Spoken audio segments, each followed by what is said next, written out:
What if your anxiety isn't here to ruin you, but to reveal you? That question might feel strange at first. After all, everything around us, books, doctors, apps, self-help gurus, tells us that anxiety is a problem, a malfunction, something to soothe, suppress, or solve. But what if instead it's a form of intelligence? A misunderstood force with something important to say?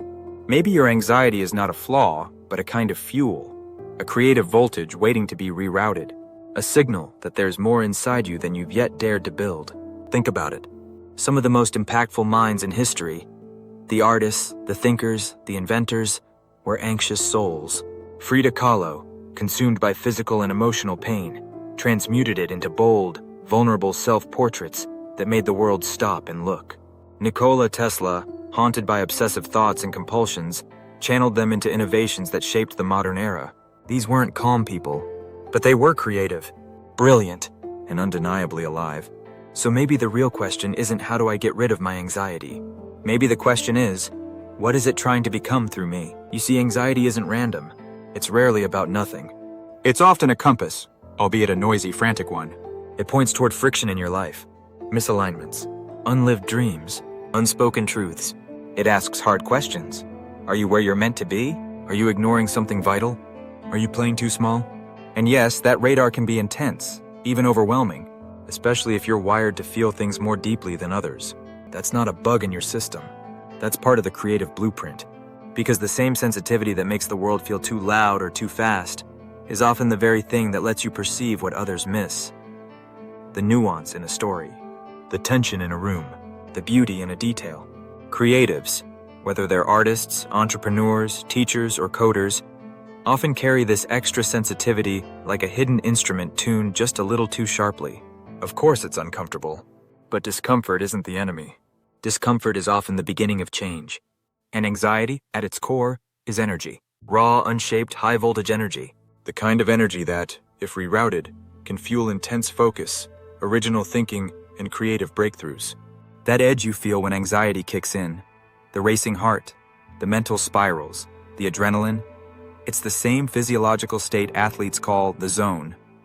It's flow state's turbulent cousin.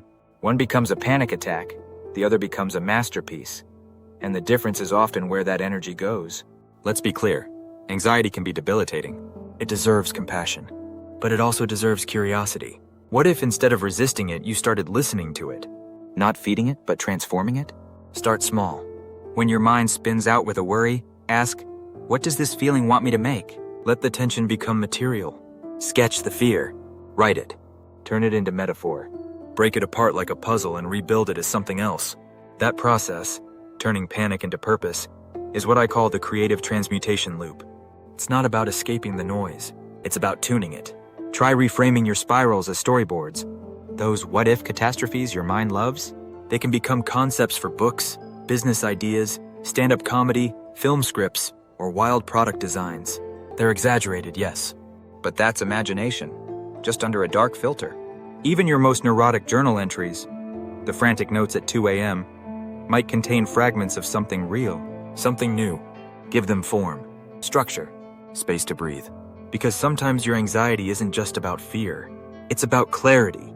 It's pointing you towards something that needs to exist and begging you to make it. This is true in careers too. Ever noticed how the deepest anxiety often strikes right before a personal shift? Right before you quit a job, start a project, change directions? That's not failure. That's friction before alignment.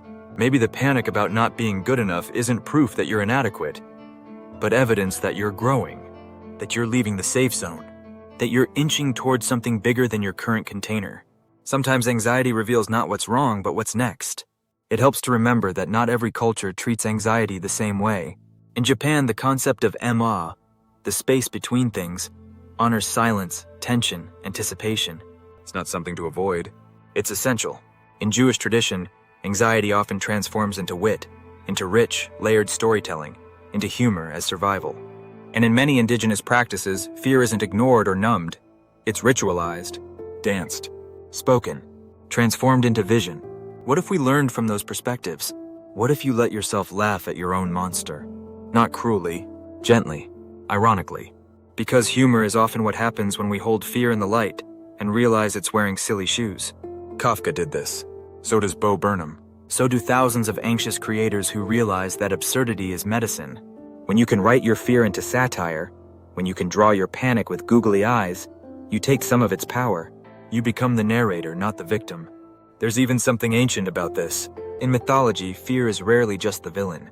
It's often the threshold, the dragon guarding the treasure, the shadow self you have to meet before you move forward. Anxiety might be your dragon. Loud, complicated, unpredictable.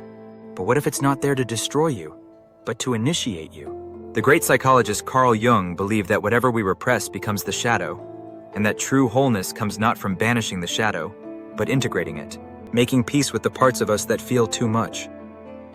So maybe your anxious self is not your enemy. Maybe it's your edge, your spark, your strange inner guide. And when it overwhelms you, when it floods your body and mind and drowns out everything else, try turning to your tools. Create something inspired by your current fear, even if it's just for 30 minutes. Map out your mental clutter on paper. Draw connections, spot patterns, or run the what-if drill. Take your worst-case scenario and brainstorm how it could become something useful, even brilliant. Because at the end of the day, the goal isn't calm. The goal is clarity. You don't have to silence your anxiety. You have to understand it, shape it. Let it speak through you, not as a scream, but as a song. Let your anxiety burn, but build with it. Because yes, it scorches, but in that fire, something is being forged, not destroyed.